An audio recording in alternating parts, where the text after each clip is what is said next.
My name's Donna Brown, and I work at University of Hawaii, Maui College. I'm the coordinator of the Marine Option Program, and I teach marine biology, coral reefs, oceanography, and a few other things. Why did you want to become a marine biologist? It started with me ever since I was a little kid. I liked surfing, and when I was 3 years old, my dad took me on his surfboard, and I surfed my whole life. And I guess for me, it was just I was wondering why the waves came in the way they did, and what was under me, what was swimming around under me, and things like that. And that was what kind of got my curiosity up in the first place. Thanks.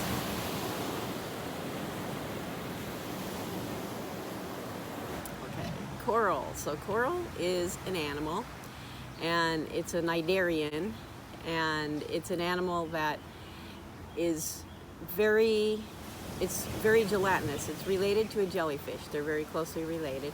So, but where a jellyfish is up in the water, floating around, corals live on the bottom with their polyps facing up. So they build a coral skeleton that's made of calcium carbonate, very much like our own bones. And these skeletons build the reef. The corals are pretty amazing in that they have a symbiotic dinoflagellate they call it zooxanthellae, but it's a symbiodinium, which is similar to a plant that it photosynthesizes, and it lives inside the coral tissue. There's a lot of it in there, and it's like the corals have their own farm growing inside their body. Okay, so they can grow their own food, and all they need sunlight, carbon dioxide, and some nutrients for that to grow. And so the coral gives the zooxanthellae a place to live, and it gives it nutrients in the waste from the coral, and the sunlight comes down. And so part of the way the coral skeleton is formed, it has a lot of little holes and places so that the sunlight can penetrate through to get to the zooxanthellae. So they have this relationship which allows coral reefs to thrive in waters that are very low nutrients. So in the tropics, the water usually is very low nutrient. So if you go out into the open ocean here, away from land, you'll notice the water is super clear and very blue, as opposed to someplace, say, off California, where the water's kind of green. It's this relationship which allows coral reefs to grow. So if there wasn't that relationship, there wouldn't be reefs as we know it, okay?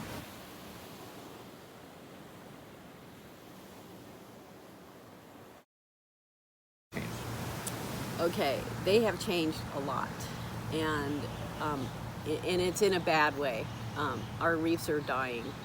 And when I first lived here, well, mostly I surfed, but I would just look under me and see all the reef. And I started doing research diving, scuba diving, when I was in college, and that was in the 90s. And it would just be solid coral in a lot of places, like Honolulu Bay and Kahekili Beach, and even right out here, a lot of the beaches were just solid coral. And over the years, they've just been dying off from a lot of different stresses. One of the big things that's happened is because of development on the island, there's been a lot of runoff of mud that, they'll clear land, and then it rains and all the mud washes into the ocean and just smothers the reef. That's been a big one. Another really big one is in places where there's a lot of tourists, and they're just walking all over the reef and stuff, and they don't realize that it's alive, and probably one of the worst inventions were those reef walker shoes, and people would just think they could walk all over the reef. Yeah. Okay, so coral bleaching is a relatively new phenomenon. I mean, it's happened over the years in small, a little bit at a time here and there. But in the 90s, and I can't remember the exact year, but in the 90s was the first mass coral bleaching in Hawaii, and it was caused by warmer than normal temperatures. So what happens is when the temperatures get above normal, And the longer they stay that way, the more the corals bleach. And the reason they bleach is because the zooxanthellae that lives inside the coral is expelled when it's warmer. And so we've seen in years, it's usually in El Nino years that it was happening. So it would be an El Nino year, and usually the corals would kind of recover, like some after they bleached. So after the zooxanthellae moved out, the corals were slowly starving. And then if they can get the zooxanthellae back, and they don't completely lose all of it, so the ones that are still there can reproduce and grow again. But if the water stays warm for too long, then the longer it stays warm, the more chance it has to bleach and to die. What we've been seeing now is, for the past few years, every year the water's warmer than it was the year before. And so every year we've been having worse and worse bleaching.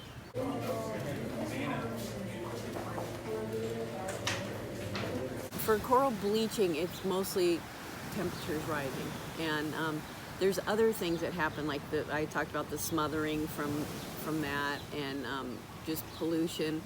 One of the big things too is we're on a small island with a lot of people, and every day we have more tourists here than we have people that live here. So our population is just skyrocketing. One of the things that happens is people have waste, and so our sewage treatment plant injects sewage down into the ground, and they treat it very well first so people aren't going to get sick. They get rid of the bacteria, but it still has nutrients in it, like nitrogen and phosphorus, which feeds algae. So what happens is that goes out there, and the algae will bloom, and the algae can overgrow the coral. And so especially when the corals are already stressed from other things, then the algae can come in and just grow over things. The nutrient pollution doesn't cause it to bleach, but it exasperates the problems from the bleaching. Yeah.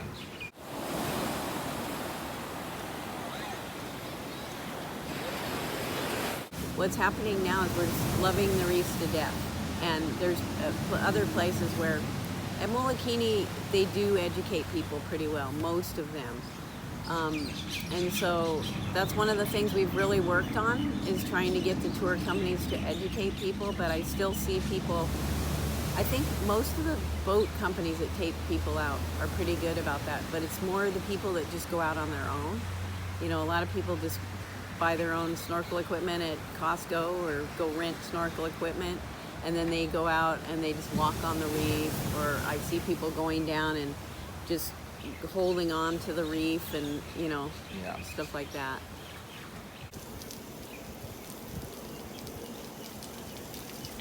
Well, actually, there are a lot of beaches that do have signs, and this was initiated first by a few different organizations came together and raised money to put up the signs, and they got private like hotels or different people to sponsor the cost of the sign, and I helped design it back in the day, and we had them around at a lot of beaches. And one of the things too is people don't want to just see signs everywhere, you know, so there's like that aesthetic thing, you know, but we made these signs that look pretty nice, and it said respecting coral reefs at the top, and it just talked about it. So there are quite a few beaches that are popular beaches that do have signs.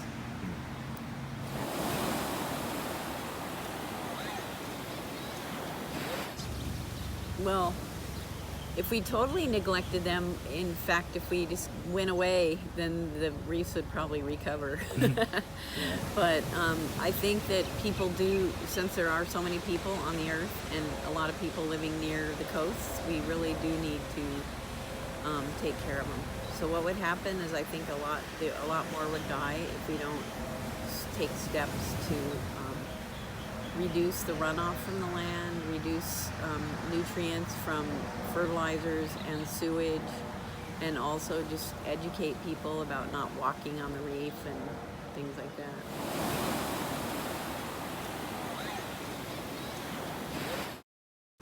Oh, well, they are worth protecting for many reasons. One is just their intrinsic value. You know, they are the most diverse ecosystem in the world.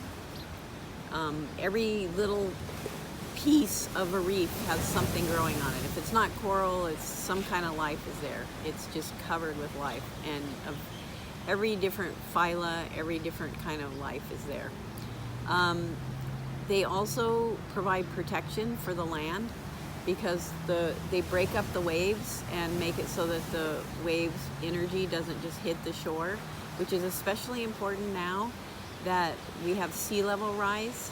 And so this is one of the big problems too, is sea level is rising, so the water is deeper, which makes the waves come in closer to shore. So if the reefs can continue to grow up, they'll continue to protect the shoreline. But if reefs start dying, then we're going to see a lot worse beach erosion and losing our beaches. They also provide food for a lot of different animals that live there, but they also provide food for people.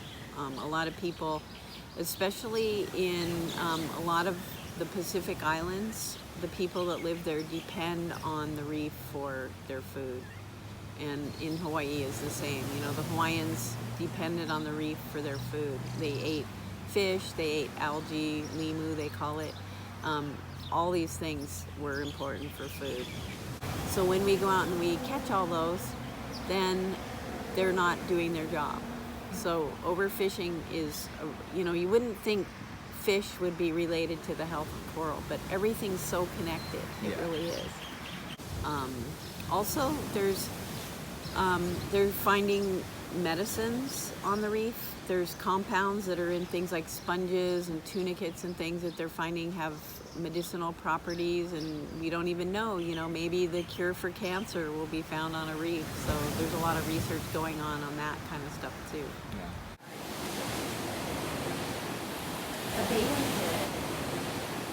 For coral bleaching, the main thing we need to do is reduce our use of fossil fuels. I mean, it's unfortunate that even if everybody in Hawaii didn't use that, it's the whole world, you know, and it's our atmosphere. And so the ocean is a great sink for carbon dioxide. And so as the earth warms, that's what's causing the coral bleaching the most. One thing residents can do is try to reduce runoff and like try not to have just bare ground so that when it rains it washes in there. Also, we could encourage our government to stop injecting the sewage water into the ground where it comes up onto the reef. It's percolating up through the volcanic rock, and we need to reuse that water because we have a water shortage, and they could reuse that water, and those same nutrients that fertilize the algae, which chokes out the coral, would also fertilize plants on land. So they could reuse the water more. Okay, I guess the message I would give is, I think that climate change and global warming has become a real crisis, and a lot of people know this, but we need to really work hard to take care of it. And it upsets me a lot that our government has withdrawn from the climate treaties and all that. And so I think probably the most important thing we can do is get out and vote and get the right people in office that will do something about climate change, and instead of promoting fossil fuels, promote renewable energy like solar and wind power. And the technology is there now, that it's actually becoming even cheaper than fossil fuels, so there's no reason why we still need to be using fossil fuels as much as we do. I mean, there's some things it's going to take a while to transition out of it, but if we don't, then we're going to be seeing mass extinctions of a lot more than just coral reefs, you know, and it's like, it's a scary time to be alive, I think. Yeah, and it's all driven by big companies that, it's all driven by money, basically, is what it is. And so we really need to get I'm hoping that the young people now will see this and they will actually go out and vote, because a lot of people think, oh, I'm just one person, my vote doesn't count, or it won't really matter, but it does. Collectively it does, so everybody needs to get involved and get people in office that will do something about it. And it's look at Australia right now. The whole country's on fire, and every year for the past few years we've seen it's getting warmer and warmer and warmer.